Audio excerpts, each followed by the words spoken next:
अब मैं निकल गई हूँ टीएमसी मलीर की तरफ और ये मेरे हाथ में है एप्लीकेशन जो मैं सबमिट करवाने जा रही हूँ। मैं वहाँ पहुँचती हूँ तो मैं बताऊँगी कि क्या होगा, क्योंकि इसका प्रोसेस ये था कि हमें कहा गया कि जो काउंसलर या वाइस चेयरमैन जो होगा इलाके का उसको एप्लीकेशन जमा करवाएं। तो अब हम जा रहे हैं, फिर बताती हूँ आगे क्या हुआ।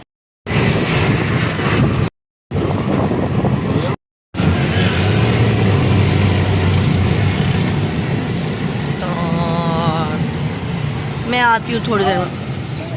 तो अब उन्होंने कहा है कि ये वाले में जमा नहीं हो गए, यूनुस चुरंगी जाएं। तो यानी अब मैं यूनुस चुरंगी जाऊँ।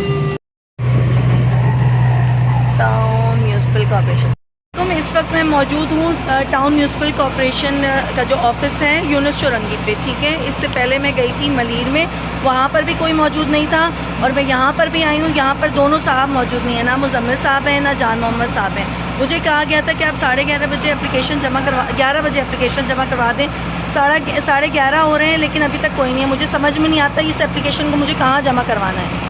जी मैं यहाँ पे मुजम्मिल साहब के ऑफिस में मौजूद हूँ। ठीक है, वाइस चेयरमैन हैं वो यहाँ पर मौजूद नहीं है, सामने चेयरमैन साहब हैं वो भी मौजूद नहीं है। उन्होंने कहा कि वहाँ पे आप जाके एप्लीकेशन जमा करवा दें। मैं वहाँ नहीं करवा सकती, यहाँ पे इनके सेक्रेटरी हैं, मैं उनको जमा करवा के जा रही हूँ और सर आप दे दीजिएगा। ठीक है, थैंक यू।